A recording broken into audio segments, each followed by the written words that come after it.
Students, how are you all? Welcome to the online class of Geeta Global Schools. Today from your textbook Honeycomb class 7th, we are going to read chapter number 4b and it's a poem. Chivi, and the poet is Michael Rosen. So children, let's start. Chivi, ask yourself as your partner, do you like to be always told what to do or not to do? तो क्या आपको हमेशा अच्छा लगता है कि कोई आपको हमेशा बताता रहे ऐसे नहीं ऐसे करो, वैसे नहीं वैसे करो? हमारे बड़े तो हमेशा ही समझाते हैं ऐसे नहीं ऐसे चलो, अभी खेलने मत जाओ, अभी पढ़ाई करो, अभी पढ़ाई नहीं, अभी सो जाओ. So do you like all this? Do grown-ups do this in your experience? Yes, they do. When Michael was 5 years old, his mother took him to a nearby school for admission. So Michael is a boy of only 5 years old, and what his mother did, his mother took him to a nearby school near his house for his admission. Okay, then what happened? The teacher asked, what does your mother call you at home? So the teacher asked Michael, a 5-year-old boy, that what does his mother call at home to him? Then what did the child reply? Michael, don't, came the confident reply. So what did the boy say? Michael, don't. Because his mother always used to advise him, don't do this, don't do that. So what he told?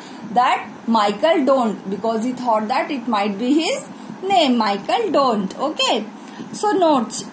To chivi is to nag. So this type of things, when your elders always advises you, do this, not in this way, in that way, don't do this now, do it later, don't go there, don't do this, don't sit now, take rest now, and that means you will never be allowed to do things on your own, by your choice. They will always suggest you. So this type of things is mean to nag. So chivi is a poem which means to nag. To continuously urge someone to do something. That means somebody will always ask you, always urge you to do something of their choice, according to them, not according to your choice.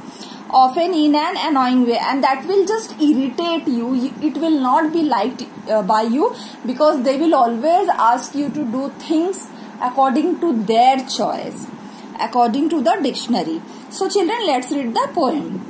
Grown up say things like, तो बड़े जो हमसे बड़े हैं वो लोग कैसी चीजें करते हैं, क्या हमें कहते हैं? Speak up, बोलो भाई. Don't talk with your mouth full. So when you are eating something, some food is there in your mouth, don't talk. They ask you not to talk at that time. Don't stare. किसी को घूरो मत, घूर के मत देखो किसी को. Suppose you are staring at your neighbor and aunt is standing, her hair is very beautiful, so you are staring at that aunt. Don't stare at her. Don't point. So sometimes what happens, see that house is so beautiful, we point with our finger. So what our elders will ask to us, don't point, don't show your fingers at anything, don't pick your nose. This thing all the kids have done, I must say that. All have poked their noses when they were a kid. So elders don't like if we poke our nose. अगर हम अपने नाक में उंगली डालते हैं, what do they say? कि don't poke your nose. Sit up, भाई ठीक से बैठो. Say please. So even they tell you, if you're not telling please, if you're asking something to someone, they will just tell you that say please if you're asking for something to someone. Now if you are playing, so if you are playing also, what will happen? So children, suppose you are playing. So when you will play, even then also our elders will want that you play silently, you don't make noise. And they will say less noise, shut the door behind you. So suppose you are going to school or you are going to the garden, you are going out of your house, you will open the door and go. So it is their duty to come and shut the door, but what they will say? Shut the door and go. Gate बंद करके gate चिपका दो, फिर जाओ. Haven't you got a hanky? And if you sneeze or cough, and if you don't have a hanky, they will tell you don't have a hanky. In fact, in our school also, if we don't have a hanky, we sneeze or cough, our teacher she tells us immediately that why haven't you got a hanky, isn't it? Take your hands out of your pocket.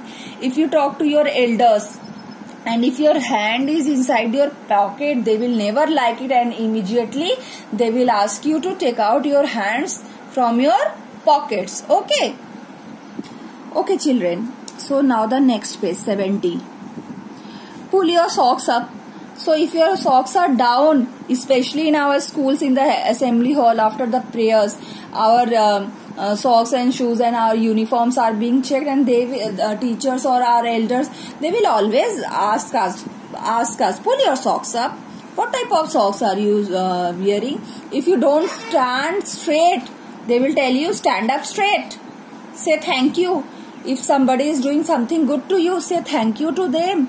And if two people are speaking or two elders are speaking and you talk in between them, they will tell you not to interrupt. It's a bad habit. Okay. No one thinks you are funny, and nobody thinks that you are funny, you are jolly. Take your elbows off the table. Suppose you are putting your elbows on the table and you are sitting in a relaxed way. They will tell you this is not the way to sit. Take your elbows off, sit straight. Isn't it, children? Can't you make your own mind up about anything? So they will also tell you, can't you do anything on your own? Can't you think anything on your own? Always you need to take help of others. And if you do something on your own with your choice, then those things will not be liked by them. Then they will say, no, this is wrong. You should have done this thing in that way, in this way. This is not perfect. Okay, children. So hope you have understood this poem. Please read it. Thank you.